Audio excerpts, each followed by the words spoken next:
राज्यामध्ये अतिवृष्टीमुळे मोठ्या प्रमाणात शेतकऱ्यांच्या शेती पिकांचं आणि पूर परिस्थितीमुळे शेतीसह घरादाराचं नुकसान झालंय। सरकारनं मदत जाहीर केली आहे, मात्र या मदतीवर शेतकरी नेत्यांकडून नाराजी व्यक्त करण्यात येते। सरकारकडून जाहीर केलेली मदत ही तुटपुंजी आहे। शेतकऱ्यांना कर्जमाफी मिळावी अशी मागणी विविध संघटनेच्या शेतकरी नेत्यांकडून करण्यात आली आहे। महापूर, अतिवृष्टी आणि याच्यातून शेतीचं संबंध, शेती पिकांचं आणि जमिनीचं नुकसान झालं। अगदी माती शेतकऱ्यांची शेतातली वाहून गेली।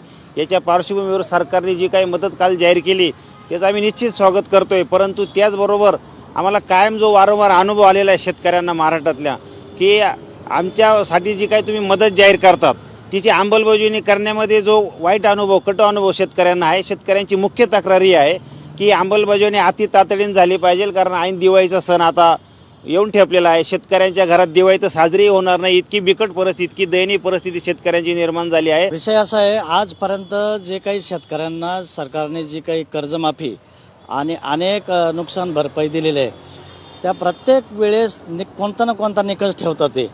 परंतु आमचं म्हणणं असं आहे, सरकारला जर मदत द्यायची, आज A to Z शेतकऱ्यांचं नुकसान झालेलं आहे, याच्यामध्ये कोणताही निकष त्यांनी लावू नये। सरसगट शेतकऱ्यांना जी मदत द्यायची ती द्यावी त्यांनी। या अवकाळीमुळे जी मदत मिळते आहे ही तुटपुंजीच समजली जावी आणि तुटपुंजीच आहे ती।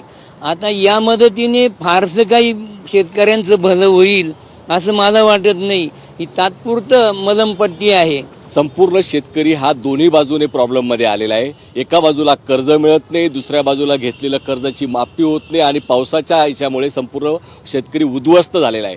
ज्या पद्धतीने घोषणा काल झालेली आहे ती अतिशय खेदजनक आहे असं मला वाटतं।